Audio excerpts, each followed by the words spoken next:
Hi friends, कैसे हैं। उम्मीद करते हैं कि आप सभी के भी अच्छे होंगे। आपका मेरे यूट्यूब चैनल सरकारी टैलेंट में एक बार फिर से बहुत बहुत स्वागत है।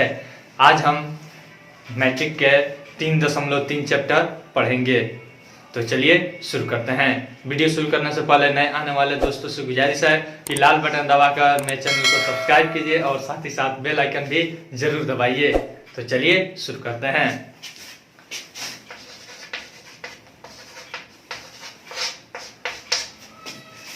एक्सरसाइज 3.3 में हमको बीजगणितीय विधि से दो चर वाले रैखिक समीकरण का हल निकालना है।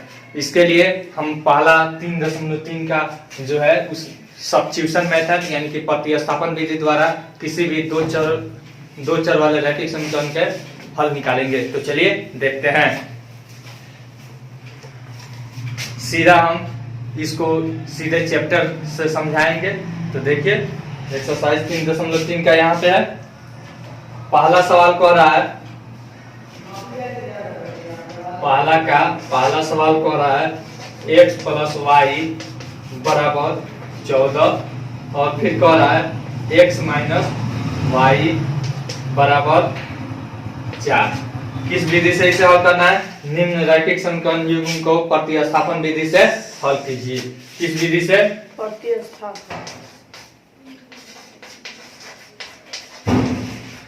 प्रतिस्थापन विधि।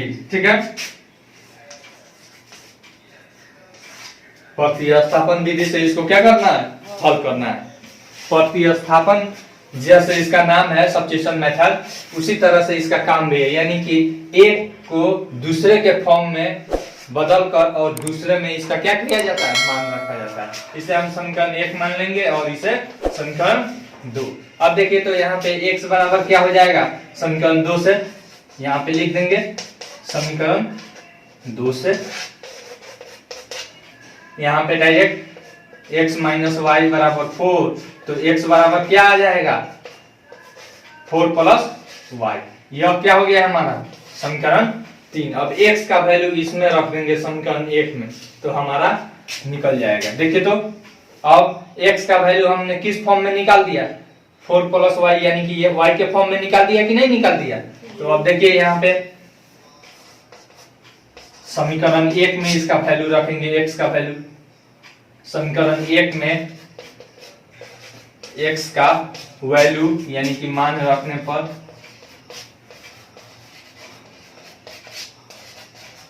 ठीक है। अब देखिए तो यहाँ पे क्या है? x प्लस वाई बराबर कितना है? 14। अब देखिए यहाँ पे क्या करेंगे? x का वैल्यू हमारा कितना है? 4 प्लस वाई। तो x के जगह पर हम रख देंगे 4 प्लस वाई या प्लस वाई बराबर 14। संकेत में हम लिख देंगे यहाँ पे छोटा कोष्ठ में क्या लिख देंगे? समीकरण 3 से। समीकरण 3 से। अब देखिए इसको हम हल करेंगे तो यहाँ पे हो जाएगा 4 प्लस, देखिए यहाँ पे 4 प्लस 2y बराबर कितना हो जाएगा? 14। अब यहाँ पे हो जाएगा 2y बराबर, डायरेक्ट कर देते हैं, 14 में से 4 जाएगा 10 हो जाएगा। अब y का वैल्यू कितना हो जाएगा? 5 हो जाएगा। कट जाएगा 2 से, नहीं क्या हो जाएगा? सीधे 5 हम लिख देते हैं। आसान है कि नहीं है? आसान है। नहीं तो आप लोग को अगर ज्यादा समझना होगा तो 10 बट्टा 2 कीजिएगा तो 2 बचे 10, यानी कि 5 आ गया। आसान है कि नहीं है? जी आसान है। अब देखिए y का वैल्यू निकल गया। अब इसी y का वैल्यू हम इसमें रख देंगे या इसमें रख देंगे तो हमारा मान निकल जाएगा। ठीक है ना? तो अब देखिए समीकरण यहाँ पे आप रख लीजिए समीकरण 1 में y का मान रखने पर या y बराबर 5 रखने पर x बराबर 9। ठीक है ना? तो x प्लस वाई बराबर 14 है। 4 y का वैल्यू हमारा मिल गया है x प्लस 5 बराबर 14। x बराबर क्या हो जाएगा? 14 माइनस 5 बराबर 9। निकल गया कि नहीं निकल गया? आसान है कि नहीं है? आसान है। आसान। इस तरह से आप इन सभी को बना लीजिएगा। ठीक है, इसे ही हम कहते हैं प्रतिस्थापन विधि। प्रतिस्थापन जैसे इसका नाम है इसी तरह से इसका काम भी है। ठीक है। फिर दूसरा सवाल देखिए, दूसरा सवाल कह रहा है 2x प्लस वाई 3y बराबर 11, और यहाँ पे है 2x माइनस 4y बराबर माइनस 24 को हल कीजिए और इसमें m का वह मान ज्ञात कीजिए जिसके लिए y बराबर mx प्लस 3 हो। तो सबसे पहले इसमें x और y का वैल्यू निकालेंगे, ठीक है, और तब जब y का वैल्यू मिल जाएगा तब m का वैल्यू हम निकाल लेंगे जहाँ पे mx प्लस 3 होगा। तो चलिए तो इसको बना देते हैं हम, इसको प्रतिस्थापन यानी कि सब्स्टिट्यूशन मेथड से बनाएंगे। इस मेथड की जरूरत क्यों पड़ी बताइएगा? प्रतिस्थापन विधि की जरूरत इसलिए पड़ी क्योंकि ग्राफीय विधि से बनाने पर जो पूर्णांक में नहीं रहता है तो उसे हल करने में हमें क्या होती है, कठिनाई होती है, इसीलिए यहाँ पे सब्स्टिट्यूशन मेथड लाया गया। अब देखिए इसका वैल्यू हम निकालते हैं। ये समीकरण 1 हो गया और यह समीकरण 2 हो गया, नहीं? अब देखिए समीकरण 1 से 2x प्लस 3y बराबर 11, 2x बराबर 11 माइनस 3y, ठीक है बाबू? जी। यहाँ पे x बराबर 11 माइनस 3y बटा 2, x का वैल्यू हमारा क्या होगा, निकल गया। अब इसमें रख देंगे वैल्यू, उसको समीकरण 3 मान लीजिए। समीकरण 3 मान लीजिए। अब देखिए समीकरण 2 में, समीकरण 2 से अब देखिए 2x माइनस 4y बराबर माइनस 24, x का वैल्यू हमारा कितना आया है, 11 माइनस 3y बाई 2, तो यानी 2 इंटू 11 माइनस 3y बटा 2 माइनस 4y बराबर माइनस 24, ठीक है। अब हम इसको इधर बना देते हैं। यहाँ से देखिए तो 2 से 2 कट जाएगा, बचेगा 11 minus 3y, 11 minus 3y minus 4y minus 4y बराबर माइनस 24। अब देखिए तो यहाँ पे 11 है, इसको इधर भेज देते हैं, ठीक है ना? यह सब क्या है, चर है और यह अचर है, अचर को अचर के तरफ भेज देते हैं। माइनस 3 और माइनस 4 कितना हो जाएगा, माइनस 7y बराबर माइनस 24 और माइनस 11, ठीक है। माइनस 7y बराबर माइनस माइनस प्लस हो जाता है, तो 24 1 25 10 35 हो जाएगा, यानी माइनस 35, ठीक है। अब देखिए तो माइनस से माइनस कट जाएगा, नहीं कट जाएगा माइनस, या फिर नहीं कटने का आ रहा है तो ऐसे देखिए, नहीं समझ में आ रहा है तो y बराबर माइनस 35 बटा माइनस 7, ठीक है। अब यहाँ से कट जाएगा, आसान है कि नहीं, 7 बचे, यानी कि क्या आ गया, y बराबर हमारा वैल्यू 5 आ गया। अब उसी y का वैल्यू इसमें पुट कर देंगे तो निकल जाएगा कि नहीं, निकल जाएगा। अब समीकरण 1 से, चाहे समीकरण 1 में y बराबर 5 रखने पर, ठीक है, 2x प्लस 3y बराबर कितना है, 11। x का वैल्यू हमें मालूम करना है, y का वैल्यू मिल गया है, या का चिन्ह दे देंगे। 3y का वैल्यू कितना है, 5 है। 2x बराबर, अब देखिए 5 या 15, प्लस में इधर आएगा तो x बराबर, ये देखिए तो माइनस 4 और बटा 2, 2 दूनी 4, x बराबर 2 माइनस 2, x बराबर माइनस 2, y का वैल्यू 5 और x का वैल्यू माइनस 2। कैसे माइनस आया, यहाँ पे प्लस है, यहाँ पे माइनस है, प्लस माइनस माइनस हो जाता है, 2 दूनी 4, ठीक है। x और y का वैल्यू हमारा मिल गया। अब इसको मिटा देते हैं।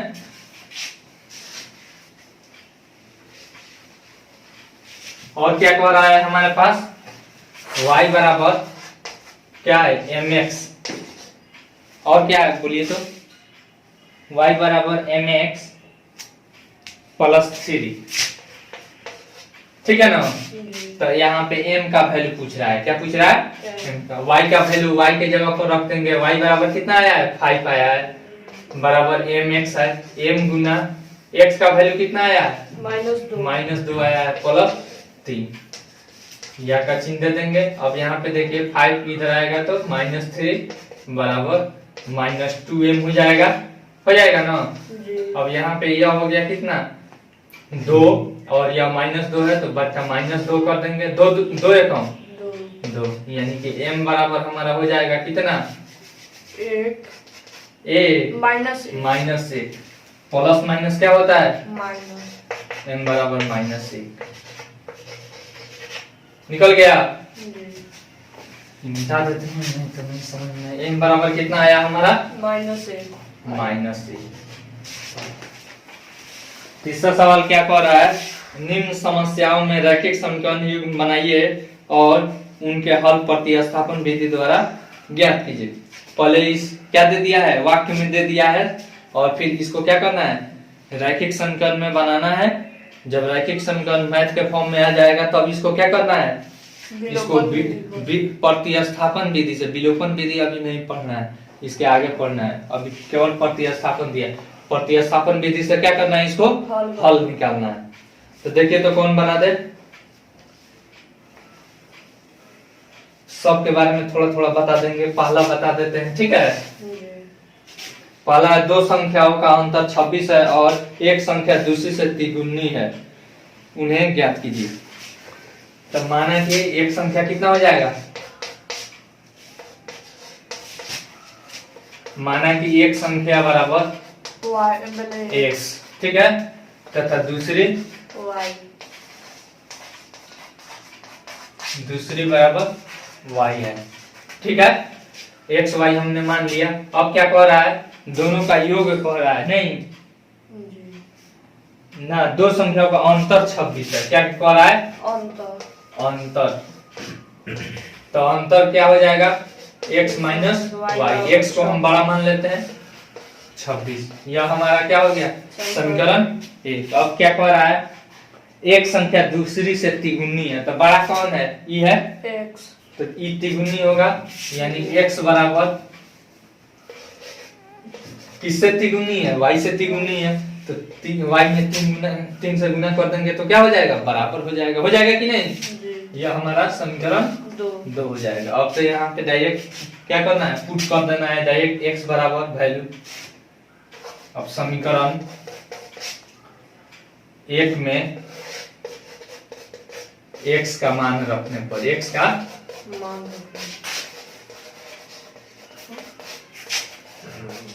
ठीक है, x माइनस y बराबर 26। x का वैल्यू कितना हमारा आया है? 3y माइनस y बराबर 26। यहाँ पे 2y हो जाएगा बराबर 26। y बराबर हो जाएगा 2 से 13 मट में 13 दूनी 26। डायरेक्ट काट दिए हैं। y का वैल्यू कितना आ गया? 13 आंसर आ गया, ठीक है। अब x का वैल्यू हमको निकालना है, ठीक ना? हो गया, बन जाएगा। बन जाएगा कि नहीं बन जाएगा? बन जाएगा। फिर बराबर x। अब यहाँ पे इसमें y का वैल्यू आया, y का वैल्यू पुट कर देंगे तो यहाँ पे x का वैल्यू निकल जाएगा। यहाँ पे 13 आया है, 13 उधर प्लस में चला जाएगा, तो यानी कि 39 हो जाएगा। दूसरा सवाल कह रहा है, दो संपूरक कोणों में बड़ा कोण छोटे कोण से 18 डिग्री अधिक है, उन्हें ज्ञात कीजिए। संपूरक कोण किसे कहते हैं? जब दो कोणों का योग क्या हो, जैसे कोण A 180 डिग्री, कोण B बराबर 180 डिग्री, तब क्या कहलाता है? ई एक दूसरे का, मतलब इसका संपूरक कोण ई हो जाएगा और इसका संपूरक कोण ई हो जाएगा, ठीक है ना। तो उसी तरह से एक को x मान लेंगे और एक को क्या मान लेंगे? y मान लेंगे, ठीक है ना। एक कोण x और दूसरा कोण y, और x प्लस y बराबर 180 डिग्री। अब मान लीजिए x बड़ा मानते हैं तो x माइनस y बराबर 18 डिग्री। ये भी दिया है कि 18 डिग्री क्या है? अधिक है, ये दिया है ना। जैसे x प्लस y बराबर 180 डिग्री संपूरक हो गया। और फिर एक कह रहा है कि एक बड़ा है, यानी बड़ा अगर x मानते हैं तो कितना डिग्री है 18 डिग्री। समीकरण 2 हो जाएगा। जी तो अब नहीं बन जाएगा। बन जाएगा। इसमें आप जो भी शब्द लिखना है उसको लिख लीजिएगा कि माना कि पहला कोण ये है। तीसरा सवाल देखिए, एक क्रिकेट टीम के कोच ने 7 बल्लेबाज तथा 6 गेंद 1800 रुपया में खरीदे। बाद में उसने 3 बल्ले और 5 गेंद 1750 में खरीदे। प्रत्येक बल्ले और गेंद का मूल्य ज्ञात है। तो एगो गेंद बल्ला का x मान लेंगे और एगो गेंद का मूल्य y मान लेंगे। आसान है, ये बन जाएगा ये। फिर उसके बाद चौथा सवाल कह रहा है। चौथा सवाल क्या कह रहा है, एक नगर में टैक्सी के भाड़े में एक नियत भाड़े के अतिरिक्त चली गई दूरी पर भाड़ा सम्मिलित किया जाता है। 10 किलोमीटर दूरी के लिए भाड़ा 105 रुपया तथा 15 किलोमीटर के लिए भाड़ा 155 रुपया। नियत भाड़ा तथा प्रति किलोमीटर भाड़ा क्या है? प्रति एक व्यक्ति को 25 किलोमीटर यात्रा करने के लिए कितना भाड़ा देना होगा? चलिए ठीक है, ये आसान है, ये सही सवाल है, इसको बता देते हैं। ठीक है, अब देखिए मान लीजिए हम बस में चढ़ते हैं, बस में चढ़ते हैं। अब मान लीजिए हम बस में चढ़े और यात्रा किए या न किए तो हमको कोई निश्चित क्या देना है, रुपया देना है। उसी तरह से एक टेम्पू है जिसमें हमको क्या करना है, उसमें चढ़ लिए तो वो रुपया हमको दे देना है। अगर 1 किलोमीटर जाते हैं तो 1 किलोमीटर का दूसरा भाड़ा है, फिर 2 किलोमीटर जाते हैं तो उससे मल्टीप्लाई हो जाएगा। ठीक है ना, तो यानी कि नियत भाड़ा। अगर मान लीजिए उसमें चढ़कर हम वहीं पे उतर जाते हैं तो नियत भाड़ा देंगे नहीं, और फिर जब उससे सफर करते हैं तो सफर का भाड़ा देंगे। तो दोनों भाड़ा मिलाकर हमको देना है। ठीक ना, तो देखिए तो हम बनाते हैं, लिखा जाएगा माना कि नियत भाड़ा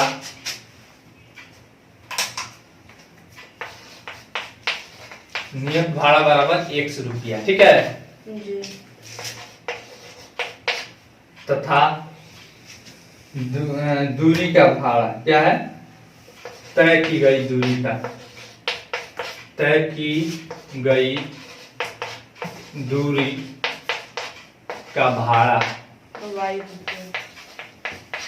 बराबर y रुपया प्रति किलोमीटर। क्या है, यानी 1 किलोमीटर का कितना है, y रुपया। ठीक है ना, तो अब देखिए यहाँ पे पहला क्या कह रहा है कि 10 किलोमीटर चलता है, तो यहाँ पे 10 के का भाड़ा क्या हो जाएगा, बराबर कितना दिया है, 105 रुपया। कितना, 105। तो इसका भाड़ा हो जाएगा नियत भाड़ा प्लस दूरी भाड़ा नहीं, 105 रुपया। ठीक है, तो नियत x माने है और प्लस यहाँ पे क्या है, दूरी भाड़ा, यानी कि दूरी भाड़ा कितना किलोमीटर गया है, 10 किलोमीटर। यानी कि 1 किलोमीटर का y रुपया है तो 10 किलोमीटर का 10y हो जाएगा कि नहीं हो जाएगा, बराबर 105। समीकरण 1 हो जाएगा। पुनः क्या कह रहा है, 15 किलोमीटर का भाड़ा। कितना कह रहा है, 15 किलोमीटर का भाड़ा, 15 के का भाड़ा यहाँ पे हो जाएगा x और प्लस 15y बराबर कितना है, 155। समीकरण 2 हो जाएगा। अब नहीं बना लीजिएगा लोग, बन जाएगा। अब इसमें आप x का वैल्यू पुट कर दीजिएगा और यहाँ पे निकल जाएगा, नहीं निकल जाएगा, निकल जाएगा। इसके बाद आगे बना लीजिएगा लोग। नंबर 5वां नंबर कह रहा है, यदि किसी भिन्न के अंश और हर दोनों में 2 जोड़ दिया जाए तो वह 9/11 हो जाता है, और यदि अंश और हर दोनों में 3 जोड़ दिया जाए तो वह 5/6 हो जाता है। तो वह भिन्न ज्ञात कीजिए। देखिए कितना आसान है। सबसे पहले भिन्न को हमें समझना है, क्या है भिन्न, यानी फ्रैक्शन। फ्रैक्शन हमको समझना है, किसे कहते हैं। फ्रैक्शन में होता है, क्या होता है, अंश बटा हर। क्या होता है, अंश बटा हर। जैसे मान लीजिए हम लिखते हैं 2/5, तो ये अंश हो जाएगा और ये हर हो जाएगा। ठीक है ना, तो भिन्न समझ लिए हम। तो उसी तरह से मान लेंगे अंश x है, माना कि अंश क्या है, x है हर y तथा हर y y है। ठीक है ना। तो भिन्न बराबर क्या हो जाएगा, x बाई वाई। अब क्या हो रहा है, दो जोड़ने पर क्या अंश और हर दोनों में कितना जोड़ा जा रहा है, 2 प्रश्न से अंश और हर में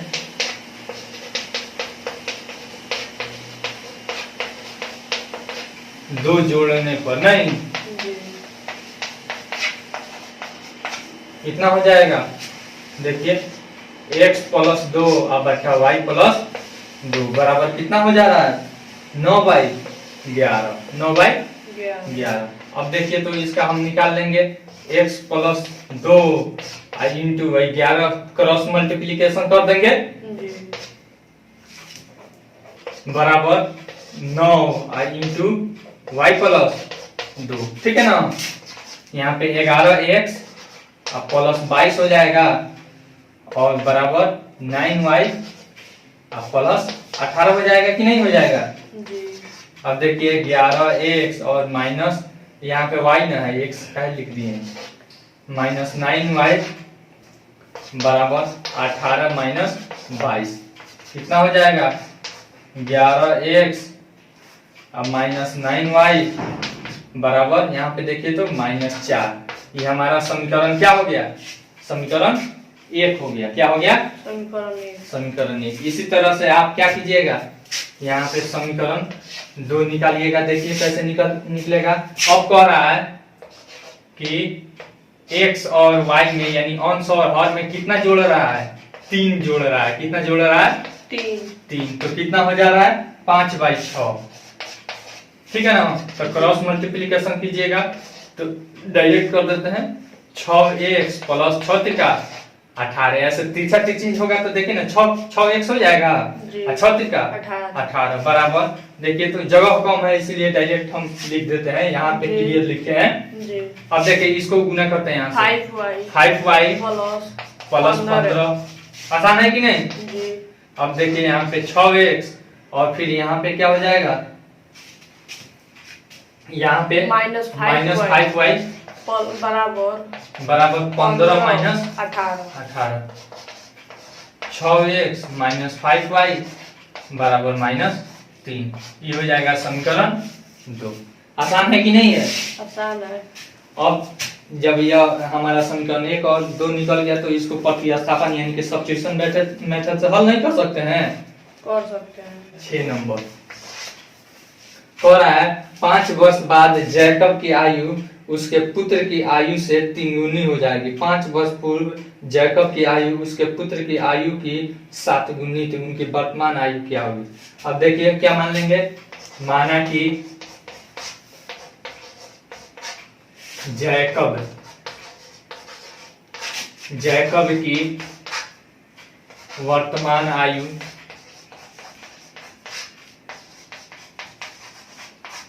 क्या है, 1 वर्ष है। क्या है, 1 वर्ष।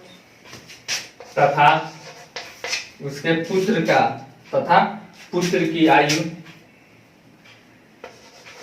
पुत्र की वर्तमान आयु नहीं जी, वायु उम्र या आयु y वर्ष। ठीक है ना जी।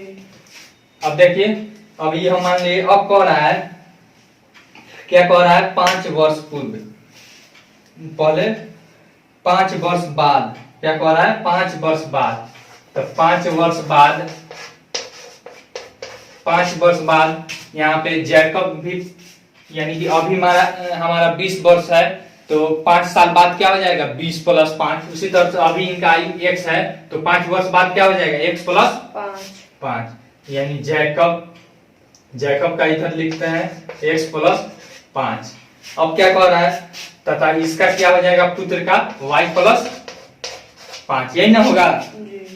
अब देखिए अब क्या कह रहा है, अब कह रहा है यहाँ पे कि जैकब की आयु उसके पुत्र की आयु की 3 गुनी हो जाती है, यानी कि इनका आयु इनसे 3 गुनी हो जाती है। तो इसमें 3 से अगर हम मल्टीप्लाई कर देते हैं तो क्या हो जाएगा, बराबर हो जाएगा कि नहीं हो जाएगा। जी। अब देखिए, अब इसको सोल्व कर लेते हैं। x + 5 बराबर 3y + 15, ठीक है। अब देखिए x - 3y बराबर 15 - 10 हो जाएगा, 5 हो जाएगा। जी। तो x - 3y बराबर 10, समीकरण 1 हो गया नहीं। अब फिर कह रहा है कि 5 वर्ष पूर्व, क्या कह रहा है, 5 वर्ष पूर्व, 5 वर्ष पूर्व। यहाँ पे जैकब, ये अलग अलग लिखा जाता है, लिख देते हैं। जैकब बराबर x - 5 हो जाएगा, और पुत्र बराबर y - 5। समझ में आ रहा है कि नहीं आ रहा है। आ रहा है। मान लीजिए अभी हमारा 20 वर्ष है, 5 वर्ष पहले हमारा उम्र कितना हो जाएगा, 20 - 5। उसी तरह से अभी इनका x है, तो 5 वर्ष पहले क्या हो जाएगा, x - 5, और पुत्र का y - 5। अब कह रहा है कि 7 गुना हो जाता है, क्या हो जाता है, 7 गुना। जैकब की आयु इसके पुत्र की आयु के 7 गुनी हो जाती है, यानी कि पुत्र से ही 7 गुनी हो जाते हैं। तो देखिए, तो x - 5 बराबर 7 से इसमें मल्टीप्लाई कर देंगे जी। तो क्या हो जाएगा, दोनों बराबर हो जाएगा।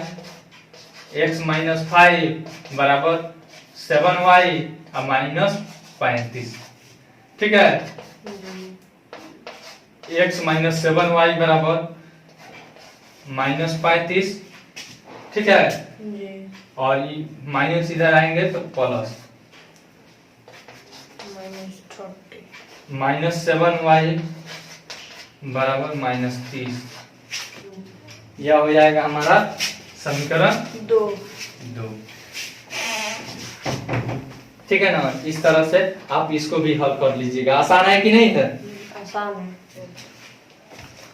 आई होप आपको यह वीडियो बहुत पसंद आई होगी। इस वीडियो को ज़्यादा से ज़्यादा लाइक कीजिए, शेयर कीजिए और कमेंट करके अपना सुझाव जरूर दीजिए। अगर यह वीडियो आपको पसंद आता है तो आप अपने दोस्तों, रिश्तेदारों और जो मैट्रिक में पढ़ने वाले बच्चे हैं उनके पास जरूर शेयर कीजिए। Thanks for watching.